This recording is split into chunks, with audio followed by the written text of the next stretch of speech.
माझे जीवन एक कोडे आहे आणि मृत्यू माझा मित्र आहे. मला तुझ्या या सुंदर जगात राहायचे नाही, जिथे प्रेम हे विषापेक्षा सुद्धा विषारी आहे. ही कहाणी ऐकून तुम्हाला सुद्धा अक्षरशः अश्रू अनावर होतील.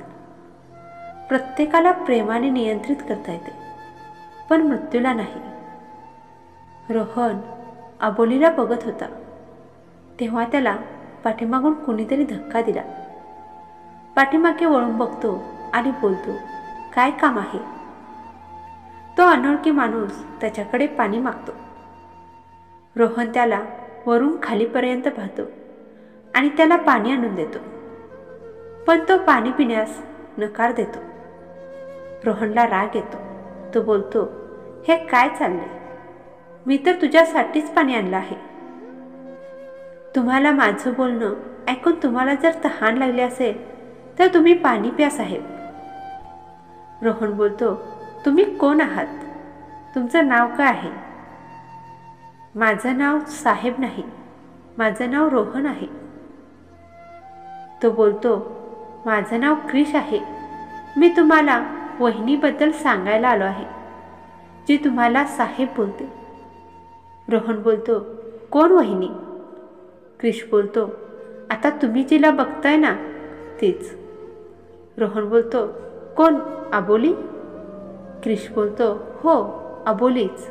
ती तुमच्याबद्दल दररोज बोलत असते. रोहन बोलतो, सांग ना मला, ती माझ्याबद्दल काय बोलते? तेवढ्यात पाठीमागून आई आवाज देते, कोण आहे बाळा? रोहन बोलतो, आई मित्र आहे. आई बोलते, मग बाहेर का उभा आहेस? बोलव ना त्याला. रोहन क्रिशला आत बोलावतो. तेव्हा क्रिश आईच्या पाया पडतो. आई बोलते, काय करायलास बाळा?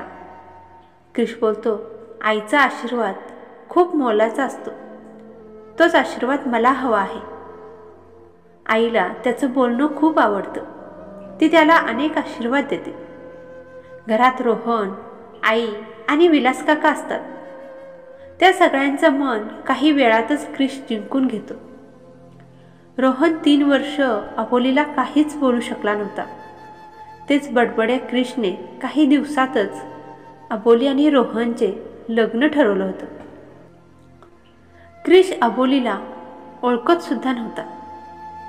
लग्नाच्या दिवशी रोहनने क्रिशला लग्नाला थांबण्यासाठी सांगितलं, पण तो थांबतच नव्हता. मग घरच्यांनी लग्नाला थांबण्यासाठी जबरदस्ती केली, म्हणून क्रिश लग्नाला थांबला.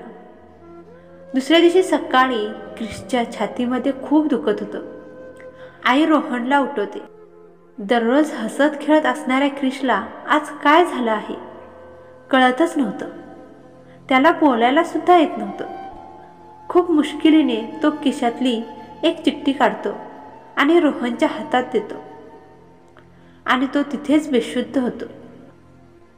त्या चिठ्ठीमध्ये एक ॲड्रेस होता, पण रोहन त्या ॲड्रेसवर न नेता त्याला हॉस्पिटलमध्ये घेऊन जातो आणि त्याला ICUमध्ये ॲडमिट करतात. डॉक्टर बोलतात, क्रिश काही महिन्यांचाच पाहुणा आहे. रोहन बोलतो, काही महिन्यांचा म्हणजे काय झालं आहे? डॉक्टर बोलतात, त्याच्या हृदयाच्या साईटला गोळी लागली आहे आणि ती काढणं खूप मुश्किल आहे. रोहन बोलतो, डॉक्टर प्लीज काहीतरी करा, पण माझ्या मित्राला क्रिशला वाचवा. डॉक्टर बोलतात, माझ्या हातात काही नाही, सगळं काही देवाच्या हातात आहे. रोहन बोलतो, डॉक्टर प्लीज यातलं काहीच क्रिशला सांगू नका. डॉक्टर बोलतात, त्याला सगळं काही माहिती आहे, तुम्ही या माझ्यासोबत आतमध्ये. क्रिश डॉक्टरांना आत आलेलं बघून उठून बसतो. डॉक्टर बोलतात, अरे तुम्ही झोपा, तुम्ही का उठताय? क्रिश बोलतो, डॉक्टर तर देवासारखे असतात आणि मी त्यांच्या पुढे झोपून राहू हे बरं दिसत नाही. अरे रोहन, तू कधी आलास? त्याचं हे बोलणं ऐकून रोहनच्या डोळ्यात पाणी येतं आणि त्याला घट्ट मिठी मारतो. अरे तुला रडायला काय झालं? असा रडू नको. बघ, डॉक्टर आहेत ना, हे देवासारखे आहेत. बडबडा क्रिश डॉक्टरांचं सुद्धा मन जिंकून घेतो. रोहन क्रिशला डिस्चार्ज मिळाल्यानंतर घरी घेऊन येतो, पण कुणालाच क्रिशबद्दल काहीच सांगत नाही. कारण घरी जर सगळ्यांना समजलं असतं तर सगळ्यांना खूप वाईट वाटलं असतं. विलास काका तर जिवंतपणीच मरण यातना भोगले असते. क्रिश घरातल्या सगळ्यांचा खूप लाडका मुलगा झाला होता. तो सगळ्यांची काळजी घ्यायचा. विलास काकांना तर खूप हसवत असायचा. आईला स्वयंपाकघरात मदत करायचा. दिवसभर आपली बडबड त्याची चालूच असायची. क्रिशने सगळ्यांची अगदी मनापासून मनं जिंकली होती. एक दिवस डॉक्टर आपल्या पत्नीला घेऊन क्रिशला भेटायला घरी आले. क्रिशला खूप आनंद झाला. आईसाहेब, तुम्ही आज चक्क आमच्या घरी? तुम्ही बसा, मी तुमच्यासाठी काहीतरी खायला करून घेऊन येतो. डॉक्टरांची पत्नी बोलते, हा क्रिश आहे ना?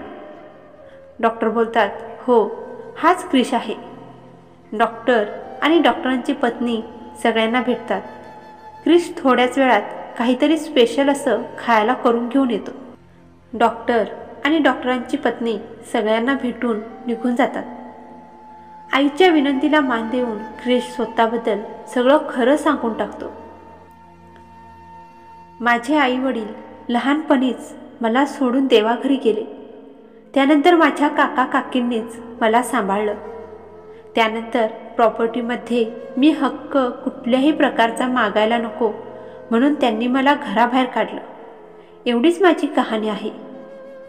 आई त्याच्यासाठी वरची खोली साफ करून देते आणि त्याला सांगते, तू आता आमच्या जवळच राहा. क्रिश बोलतो, ठीक आहे, मी राहायला तयार आहे, पण एका अटीवर.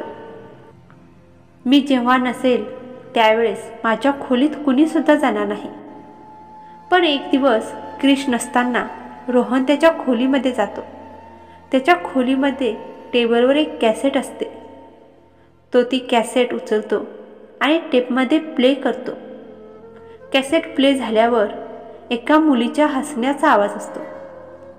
रोहन क्रिशला विचारतो, हा कुठल्या मुलीचा आवाज आहे? क्रिश काहीच बोलत नाही. एक दिवस फिरत फिरत ते दोघेजण एका मंदिरात जातात. तेव्हा क्रिश देवाकडे एकच मागणं मागतो, देवा, माझ्या हातून कोणाचे सुद्धा मन दुखावले जाऊ नये. सगळ्यांच्या चेहऱ्यावर नेहमी माझ्यामुळे हास्य आले पाहिजेत. कोणीसुद्धा दुःखी नाही राहिलं पाहिजे. असा मला आशीर्वाद दे देवा, म्हणून क्रिश देवाकडे मागणं मागतो. रोहन त्या कॅसेटमधल्या मुलीचा आवाज कोणाचा आहे हे शोधण्याचा प्रयत्न करू लागतो. रोहनला त्या मुलगीचा नंबर मिळतो. त्या मुलगीचे नाव प्रियांका असते. तिचं लग्न झालेलं असतं. प्रियांकाला रोहन फोन करतो. प्रियांकाचे वडील फोन उचलतात. मी क्रिशचा मित्र रोहन बोलतोय. मला क्रिशबद्दल जाणून घ्यायचं आहे. प्रियांकाचे वडील बोलतात, तुम्ही प्रियांकालाच विचारा.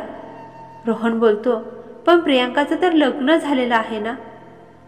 प्रियांकाचे वडील म्हणतात, लग्न झालेलं होतं, पण तिने केलेल्या चुकीची शिक्षा तिला मिळाली आहे. प्रियांका फोन घेते आणि बोलते, मला क्रिश कसा आहे हे विचारायचा अधिकार नाही आहे, पण तरीही विचारते. क्रिश कसा आहे? तो बरा आहे ना? रोहन बोलतो, मला क्रिशबद्दल जाणून घ्यायचं आहे. तुम्ही मला सांगू शकाल का? प्रियांका सांगायला सुरुवात करते. क्रिश फेसबुकवर खूप छान छान शायरी लिहित होता. मला त्या खूप आवडायच्या. मी त्या शायरी घेऊन माझ्या मित्रांमध्ये पोस्ट करायची. प्रत्येक शायरीला मी कमेंट करत होते आणि त्याचा सुद्धा मला रिप्लाय यायचा. हळूहळू आमच्यात मैत्री निर्माण झाली होती. मी नेहमीच त्याची मज्जा मस्करी करायची. आम्ही कितीतरी गप्पा मारायचो. कधी कधी चेष्टेत मी त्याला आय लव्ह यू सुद्धा लिहायची. त्याला माझा आवाज खूप आवडायचा. पण माझं अंकुशवर प्रेम होतं आणि अंकुशचं सुद्धा माझ्यावर. क्रिशने ही चेष्टा मस्करी सिरियसली घेतली आणि त्याचं माझ्यावर केव्हा प्रेम जडलं हे मलाच कळालं नाही. एक दिवस माझा नेटपॅक संपला होता. क्रिसचा मेसेज आला होता. तो मी डिलीट मारायला विसरले आणि तो मेसेज अंकुशने ओपन करून पाहिला. त्याला खूप राग आला. अंकुश पोलीस खात्यात काम करत होता. त्याने क्रिशला माझ्या आयडीवरून मेसेज केला, मला तुला भेटायचं आहे आणि तू मला भेटायला ये म्हणून. क्रिश मला भेटायला आला तेव्हा अंकुशच्या सांगण्यावरून मी क्रिशला गोळी मारली. माझा नाईलाज होता. नंतर अंकुशने सगळं काही सांभाळून घेतले. क्रिशच्या समोरच आमच्या दोघांचं लग्न झालं. रोहन बोलतो, क्रिश जास्त महिने जगू नाही शकत. काही महिनेच तो आपल्यामध्ये आहे असं प्रियांकाला सांगतो. प्रियांकाला हे ऐकताच खूप मोठा धक्का बसतो. ती खूप रडायला लागते. रोहन बोलतो, तू आता इकडे कशी काय? तुझं तर लग्न झालं होतं ना? प्रियांका बोलते, अंकुश खूप संशयी होता. त्याला आणखीन एका माणसावर असाच संशय झाला होता. त्याला सुद्धा त्याने मला मारायला सांगितलं. मी नाही बोलले म्हणून त्याने माझाच ॲक्सिडेंट केला. रोहनला क्रिशच्या पावलांचा आवाज येतो. रोहन काही न बोलता फोन ठेवतो. रोहन क्रिशला म्हणतो, रात्री तू झोपेत प्रियांकाच्या लग्नाबद्दल काहीतरी बोलत होतास. ही प्रियांका कोण आहे? क्रिश हसतो आणि काहीच बोलत नाही. रोहन बोलतो, असा किती दिवस एकटाच दुःख सहन करणार आहेस? दुःख वाटल्याने ते हलकं होतं. मन मोकळं कर. क्रिश बोलतो, नको, ते माझ्याजवळ एकट्या जवळच असलेलं बरं. याच्यावर फक्त माझाच अधिकार आहे. तुला माहिती आहे, या जगात आणि माझ्यात खूप फरक आहे. सगळेजण दुःख मिळाल्यावर लगेच रडायला लागतात, पण माझं जरा वेगळं आहे. मला जेवढं जास्त दुःख मिळेल तितकाच माझ्या चेहऱ्यावर आनंद येतो. माझ्या चेहऱ्यावरचा आनंद बघून दुःखसुद्धा पळून जातं. दुःख बोलतं, मी इथे कसा काय चुकून आलो? दुःखाशिवाय जगण्याला काय अर्थ आहे आणि मृत्यूशिवाय जीवन तरी काय आहे? तेव्हा क्रिशच्या छातीत खूप जोराची कळ येते. रोहन डॉक्टरांना बोलावतो. सगळेजण मिळून त्याला हॉस्पिटलमध्ये घेऊन जातात. डॉक्टर त्यांचे प्रयत्न करत असतात. क्रिशचं तळमळणं बघून रोहनला काही सुचत नाही की काय करावं.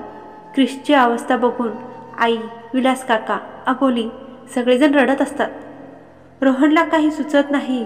रोहन मंदिरात निघून जातो आणि तिथल्या पुजाऱ्याला सगळी घडलेली हकीकत सांगतो. पुजारी पूजा सुरू करतात. इकडे क्रिश मृत्यूशी झुंज देत असतो. परत परत रोहनला बोलवत होता, तो माझ्याशिवाय कसा राहणार? मला शेवटची एकदा माझी कॅसेट ऐकायची आहे. तो शेवटचा प्रियांकाचा आवाज ऐकलो. रोहन प्रसाद घेऊन येतो तेव्हा क्रिश त्याला सोडून एका वेगळ्या दुनियेत गेलेला असतो, देवाकडे. रोहनला ते सहन होत नाही. तो खूप रडायला लागतो. मोठमोठ्याने ओरडायला लागतो, क्रिश, तू मला असं सोडून जाऊ नाही शकत. तू का गेलास मला सोडून? तेव्हा आवाज येतो. साहेब. सगळ्यांचे लक्ष क्रिशकडे जातं. पण त्या टेपमधून आवाज येत होता, साहेब, तू रडायला लागलास काय? रडू नकोस. या मातीत मिळणाऱ्या शरीरावर प्रेम करू नकोस. माझ्या आत्म्यावर प्रेम कर, ज्याला कोणीसुद्धा मारू नाही शकत. तू या जगातल्या लोकांप्रमाणे आहेस, ज्यांना दुःख मिळाल्यावर लगेच रडतात. अजून पण तू रडायला लागला आहेस का? माझ्या मित्राला मी असं रडताना नाही बघू शकत. मला जाऊ दे. मला जायलाच पाहिजे. मला जाण्याची परमिशन दे. या जगात जो माणूस जन्माला येतो त्याला एक ना एक दिवस जावेच लागते. क्रिशला माहिती होतं की मी त्याच्याशिवाय नाही राहू शकत, म्हणून त्यानं माझ्याकडून वचन घेतलं होतं. मला देवाला विचारायचं आहे, देवा, तू प्रेम का बनवलं आहेस? प्रेम बनवलं पण का खोट्या लोकांना पाठवलं आहेस? मित्रांनो, तुम्हाला आजची कहाणी जर आवडली असेल तर नक्की लाईक, शेअर आणि कमेंट करायला विसरू नका. भेटूया पुढच्या आणखीन एका कहाणीमध्ये. तोपर्यंत धन्यवाद.